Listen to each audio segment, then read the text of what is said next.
नमस्कार दोस्तों, आज की कहानी का नाम है गहरा रिश्ता। रोहित सड़क पर बेहोशी की हालत में पड़ा हुआ था, तड़प रहा था। सिर से खून की धारा बह रही थी। उसका स्कूटर नज़दीक ही गिरा पड़ा था। कानूनी पचड़े में फंसने से चलते कोई भी आदमी उसकी मदद के लिए आगे नहीं आया।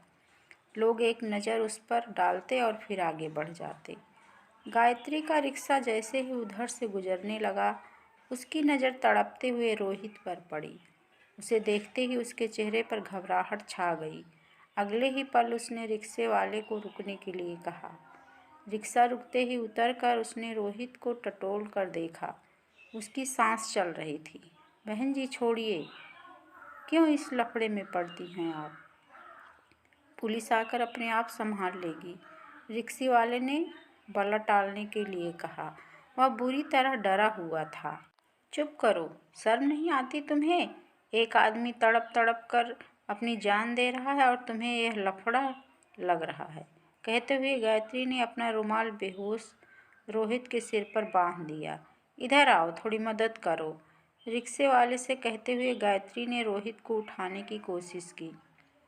गायत्री को यह सब करते देख डर की वजह से दूर खड़े लोग भी पास आ गए थे। गायत्री ने उनकी मदद से रोहित को रिक्शे में डाला। उसके बाद वह अस्पताल लेकर चल दी। जल्दी ही वह अस्पताल पहुंच गए। ज्यों ही रिक्शा गेट के अंदर पहुंचा, वैसे ही अस्पताल से बाहर निकल रहे एक नौजवान की नज़र रोहित पर पड़ी। अरे, यह तो हमारे रोहित साहब हैं, कहते हुए रिक्शे के साथ हो लिया। आप इन्हें जानते हैं? गायत्री ने उससे पूछा। जी हाँ, यह हमारे इंजीनियर साहब हैं, मैं इन्हीं के दफ्तर में काम करता हूँ, नौजवान ने जल्दी से कहा। डॉक्टरों ने रोहित की हालत को देखते हुए तुरंत ही उसके इलाज का इंतजाम किया। गायत्री बाहर बरामदे में बैठ गई। उसने उस नौजवान को रोहित के घर खबर देने के लिए भेज दिया। थोड़ी देर बाद एक डॉक्टर बाहर आया तो गायत्री ने उससे रोहित के बारे में पूछा।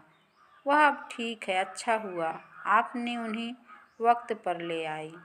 अगर देर हो जाती तो बचना मुश्किल था, डॉक्टर ने उसे बताया। इसके बाद यह सोचकर कि अब रोहित के घर वाले आ ही जाएंगे, गायत्री अपने घर की ओर चल दी। क्या हुआ बेटी? गायत्री की खून से सनी साड़ी देखकर माँ ने घबराई हुई आवाज़ में पूछा और लपक कर उसके दोनों हाथों को थाम लिया। कुछ नहीं माँ, गायत्री ने सोफे पर बैठते हुए कहा। पर बेटी यह खून? माँ ने उसकी साड़ी की ओर देखते हुए कहा। माँ जल्दी से पानी का गिलास ले आई। पानी पीने के बाद गायत्री ने उनको सारी बात बता दी। तब कहीं जाकर माँ को चैन मिला। वक्त के साथ हर वारदात कहीं दफन सी हो जाती है। इस वारदात को भी 15-20 दिन गुजर गए थे। गायत्री भी अपनी रोज़मर्रा की ज़िंदगी में खो सी गई थी। पिता की मौत के बाद उसने मेहनत से पढ़ाई कर अच्छे नंबरों से एमबीए पास किया।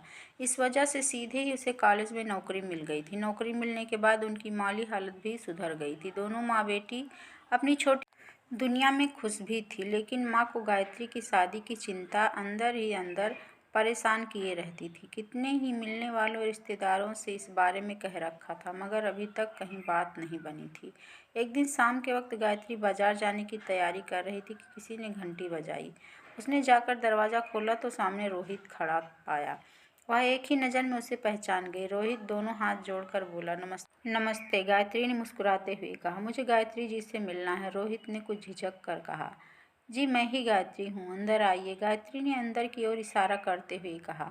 अब आप कैसे हैं? बिल्कुल ठीक हूँ, वह भी आपकी वजह से, रोहित ने मुस्कुराते हुए कहा। उस दिन अगर आपने मुझे वक्त पर अस्पताल न पहुँचाया होता तो आज छोड़िए भी, बीती बातों को याद करने से क्या फ़ायदा। इसी बीच माँ भी कमरे में चली आई। ये मेरी माँ है, गायत्री ने माँ का परिचय कराते हुए कहा। नमस्ते माता जी, रोहित ने तुरंत दोनों हाथ जोड़ते हुए कहा। माँ ये वही हैं जिनका कुछ दिन पहले एक्सीडेंट हुआ था और जिन्हें मैं अस्पताल लेकर गई थी, गायत्री ने माँ को बताया। अच्छा अच्छा, जीते रहो बेटा, मैं तो उस दिन घबरा ही गई थी जब यह खून से सने कपड़ों में घर आई। इसी बीच गायत्री उठकर रसोई में चली गई और जल्दी से शरबत बनाकर ले आई।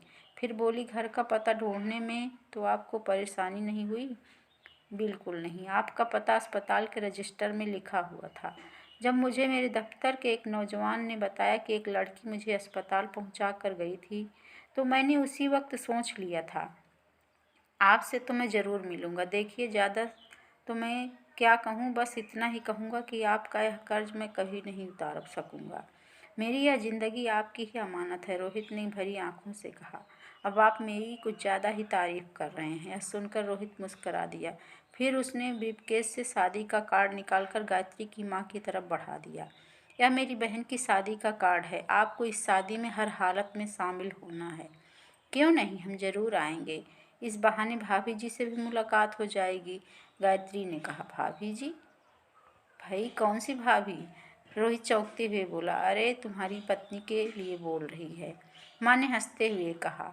पर मैं तो अभी कुंवारा हूँ। यह सुनकर गायत्री एकदम छेप गई। उसने शर्म से चेहरा झुका लिया। पूरे शरीर में एक झुरझुरी सी दौड़ गई थी। अचानक ऐसा क्यों हो रहा था कि वह खुद भी नहीं समझ पा रही थी। अच्छा माताजी, अब मैं चलता हूँ, रोहित ने उठते हुए हाथ जोड़कर कहा। ठीक है बेटा, माँ ने कहा। गायत्री बाहर दरवाजे तक रोहित को छोड़ने आई। वह जाते हुए रोहित को एकदम देखे जा रही थी। उसे ऐसा महसूस हो रहा था जैसे 15-20 मिनट में ही रोहित ने उसका सब कुछ चुरा लिया हो। उधर गायत्री से मिलने के बाद रोहित भी बेचैन रहने लगा था। उसे ऐसा महसूस हो रहा था मानो उसके सीने से कुछ निकल कर खो गया। बार बार गायत्री को मासूम चेहरा उसकी आंखों के सामने आ जाता। उसकी आवाज़ उसके कानों में गूंजती हुई सुनाई देती। इस तरह दोनों ही तरफ चाहत की चिंगारी सुलग चुकी थी। गायत्री जाने अनजाने रोहित के प्यार में डूब तो गई, मगर अंदर ही अंदर वह एक बात को लेकर परेशान भी थी। वह छोटी जात की थी और रोहित ऊंची जात का था। उसे डर था कि रोहित उसकी जात को से अनजान है और जिस दिन उसे मालूम पड़ेगा वह उससे प्यार की जगह नफरत करने लगेगा। अगर रोहित को प्यार में किसी तरह मना भी लिया तो उसके घर वाले इस रिश्ते को कभी मंजूर नहीं करेंगे। कई बार गायत्री ने चाहा कि वह रोहित से इस बारे में खुलकर बात कर ले, लेकिन इसके लिए वह हिम्मत नहीं जुटा पाती, बस सोच कर ही रह जाती। उधर गायत्री का प्यार पाकर रोहित फूला नहीं समा रहा था। उसे गायत्री की परेशानी के बारे में कुछ भी मालूम नहीं था। गायत्री की माँ से दोनों का प्यार छिपा नहीं था। गायत्री ने भी एक दिन झिझकते हुए माँ को बता दिया कि वह रोहित को पसंद करती है और वह भी उसे चाहता है। माँ ने बेटी का दिल न तोड़ने के लिए कुछ कहा तो नहीं, पर वह भी अंदर ही अंदर उसी डर से परेशान थी जिससे गायत्री थी। उन्होंने एक दिन गायत्री को इस बारे में बोल भी दिया कि वह रोहित से इस बारे में खुलकर बात क्यों नहीं कर लेती है। माँ के समझाने पर गायत्री में थोड़ी हिम्मत आ गई। उसने पक्का फैसला कर लिया कि अब जब भी रोहित मिलेगा उससे साफ बात करेगी। वह छुट्टी का दिन था। माँ किसी रिश्तेदार के यहाँ गई हुई थी। इधर रोहित से कई दिनों से मुलाकात नहीं हो पाई थी। इस वजह से गायत्री परेशान थी। समय काटने के लिए सोफे पर लेटे हुए वह किताब के पन्ने पलट रही थी, तभी किसी ने घंटी बजाई। गायत्री ने जाकर दरवाज़ा खोला तो सामने रोहित को खड़े पाया, जो हल्की मुस्कान लिए हुए बाहर खड़ा था। रोहित को देखते ही उसका रोम रोम खिल उठा। वह धीरे से बोली, अब अंदर आ भी जाइए जनाब, यहीं खड़े रहेंगे। गायत्री ने कुछ अदा के साथ रोहित को देखते हुए कहा, लीजिए आपका हुक्म सिर आँखों पर। कहते हुए रोहित भी शान के साथ अंदर चला आया। आज हुजूर अचानक यहाँ कैसे टपक पड़े? गायत्री ने रोहित को बैठने का इशारा करते हुए कहा। लो लो, आपको मेरा यहाँ आना अच्छा नहीं लगा तो मैं अभी चला जाता हूँ, रोहित ने उठने का नाटक करते हुए कहा। खैर छोड़िए, बताइए कि आप ठंडा लेंगे या गर्म? गायत्री ने बात के रुख को मोड़ते हुए कहा। जो आप पिलाएंगी। गायत्री लजाती हुई उठकर चली गई और जल्दी से शरबत की 2 गिलास बनाकर ले आई। अरे, आज माताजी दिखाई नहीं दे रही हैं? रोहित ने ट्रे से गिलास उठाते हुए पूछा। आज वह एक रिश्तेदार के यहाँ गई हुई हैं। तुम नहीं गए? जी नहीं, मेरा मन नहीं था। क्या हुआ तुम्हारे मन को? रोहित ने उसे छेड़ते हुए कहा। बता दूं? गायत्री ने मौका देखकर अपनी बात पर आते हुए कहा। हाँ हाँ, जरा हम भी तो सुने कि हमारी महारानी जी का इरादा क्या है। रोहित, आज मेरा मूड सचमुच हंसी मजाक का नहीं है। मैं आपसे एक खास बात करना चाहती हूँ, गायत्री ने कुछ झिझकते हुए कहा। खास बात? रोहित कुछ चौंकते हुए बोला। हाँ, इस बात को लेकर मैं कुछ दिनों से परेशान हूँ। पहले भी कई बार मैंने इस बारे में आपसे बात करने की कोशिश की, लेकिन हिम्मत नहीं जुटा पाई। चलो, आज तो तुमने हिम्मत जुटा ली, अब अपनी बात कह भी डालो, जिससे लेकर तुम इतनी परेशान दिखाई दे रही हो। रोहित, तुम जानते हो कि मैं कौन हूँ? लो, यह भी कोई पूछने की बात है? भला मुझसे ज़्यादा तुम्हें और कौन जानेगा? रोहित ने धीरे से कहा। बात को टालो मत। ठीक है तो फिर सुनो।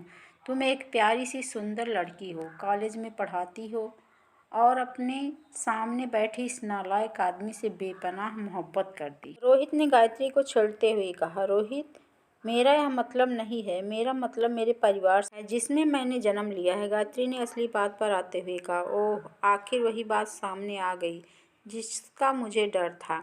मैंने कुछ दिन पहले ही सोच लिया था कि एक दिन ऐसा भी आ सकता है। कौन सी बात? गायत्री ने हैरानी से पूछा। तो सुनिए जनाब, तुम यही कहना चाहती हो ना कि देखो रोहित, तुम एक ऊंची जात की हो और मैं एक छोटी जात की हूँ, इसलिए हमारा रिश्ता समाज और तुम्हारे घर वालों को कभी पसंद नहीं होगा। इसलिए बेहतर यही होगा कि हम अपने कदम वापस खींच लें और एक सपना समझकर सब कुछ भूल जाएं। क्यों, ठीक है ना? कहकर रोहित चुप हो गया और गायत्री की आंखों में देखने लगा, जहाँ से लगातार आंसू बहे जा रहे थे। रोहित, गायत्री सुबक पड़ी और अपना चेहरा रोहित की गोद में छिपा लिया। अरे पगली, एक बेतुकी बात के लिए अपने सीने में इतनी भारी बोझ लेकर बैठी थी।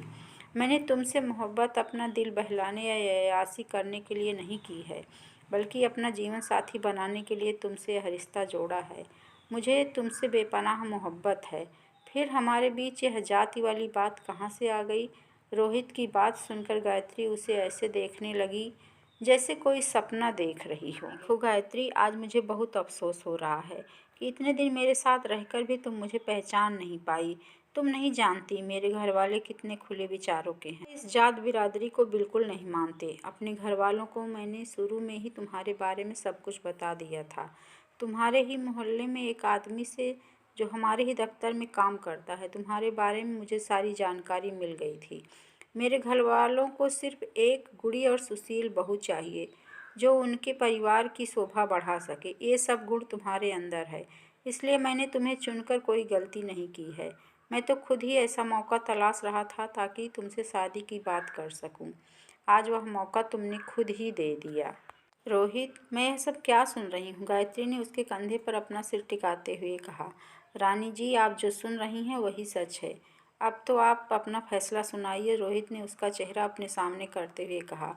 मैंने तो कभी सोचा ही नहीं था कि मुझे तुम्हारे जैसा सच्चा इंसान इस तरह मिल जाएगा। क्या तुम्हारा वह एक्सीडेंट कुदरत ने इसीलिए करवाया था कि हमें मिलना था?